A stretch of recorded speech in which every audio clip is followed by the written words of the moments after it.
नमस्ते, राम राम। आज की हमारी कहानी है माँ का ऋण। एक नगर में एक विधवा रहती थी। विधवा के साथ उसके 12 साल का बेटा भी रहता था। वो बड़ा ही होनहार और कुशाग्र बुद्धि वाला था। उसकी माँ चाहती थी उसका बेटा पढ़ लिख कर खूब नाम कमाए, खूब अच्छा बने, तो उसने उसको पाठशाला में पढ़ने भेज दिया। उसके पिता तो नहीं थे, पर उनके पास इतना पैसा था कि वो लोग अपना जीवन यापन अच्छे से कर सकते थे। माँ कम में अच्छा खर्चा चला लेती थी और बहुत अच्छे से वो लोग रहते थे। धीरे धीरे समय बीतता गया और बेटा 16 साल का हो गया। सब लोग उसकी बहुत तारीफ़ करते थे, बहुत अच्छा बच्चा, स्कूल से ही तारीफ आती थी, मोहल्ले सब उसकी तारीफ़ किया करते थे। एक दिन अचानक दोपहर को बेटा घर आ गया स्कूल से। माँ को बड़ा डर लगा, ये अचानक क्यों आ गया? ये तो जब स्कूल ख़त्म होता है तभी आता है। तो उनको चिंता हुई, तो उन्होंने पूछा, बेटा क्या हो गया, तुम उदास क्यों हो? तो उसने कहा, माँ मैं आज धर्मशास्त्र पढ़ रहा था, उसमें लिखा था अपने माता पिता और ईश्वर की पूजा करो, इनसे बढ़कर कोई तीर्थ नहीं है, कोई मंदिर नहीं है। तो माँ मैं ये सब सुनकर सोचकर चला आया कि बताओ मैं तुम्हारी पूजा करूँ कि भगवान की पूजा करूँ? दो की पूजा तो मुझसे होगी नहीं, बहुत कठिन लगती है। बताओ माँ मैं क्या करूँ? तो अब उसको लगा कि माँ को लगा क्या करें, कैसे करें। तो माँ सुनकर चुपचाप खड़ी रह गई और उसने सोचा ज़रूर मेरा बेटा इस उम्र में, युवा अवस्था में संत बनना चाहता है, तो इसको मैं बांध कर नहीं रख सकती, मुझे इसको त्यागना ही पड़ेगा, छोड़ना ही पड़ेगा। तो उसने कहा, जाओ बेटे, मैंने अपना अधिकार छोड़ दिया तुम पर, और तुम जाओ, तुम ईश्वर के पास रहो, मैंने तुमको ईश्वर को अर्पण कर दिया। माँ से आज्ञा लेकर तुरंत वहाँ से चला गया।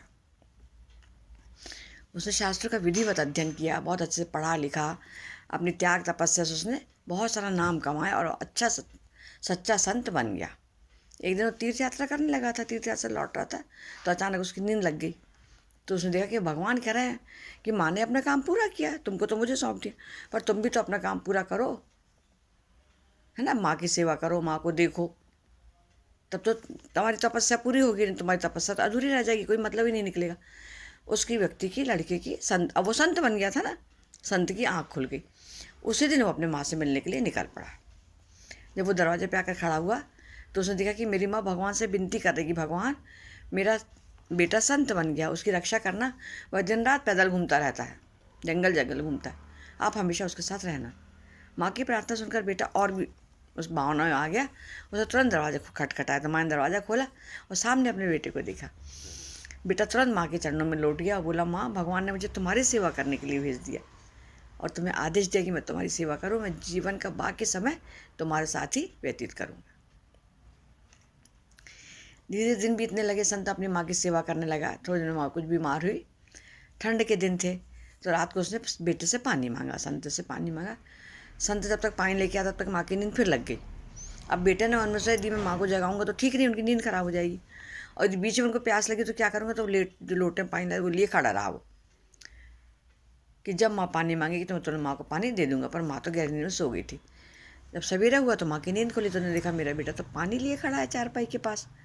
तो उन्हें पूछा कि मुझे पानी पिलाने के इतनी देर क्यों खड़े रहे, तुम सो जाते। तो बेटे ने कहा, माँ तुम्हारे पास मेरे लिए दुआएं दुआएं, माँ तो बहुत खुश थी ना, तुम तो मुझे हमेशा दुआ देती रहती हो, पर मैं तुम्हारा ये ऋण आज चुकाता हूँ। मेरी जितनी भी तपस्या, भक्ति और ईश्वर को दिए जो भी मेरा ज्ञान है मैं तुमको अर्पित करता हूँ, तुमसे बड़ा आराध्य और कोई हो ही नहीं सकता। ये कहते उसने अपनी माँ के चरण पकड़ लिए। बेटी की श्रद्धा और भक्ति के आगे सूरज की किरण भी, सूरज का उजाला भी फीका पड़ गया। है ना अच्छी कहानी? मतलब माँ की सेवा करना ही सबसे अच्छा और सबसे ज़रूरी बात है, सबसे अच्छी बात। नमस्ते, राम राम, धन्यवाद।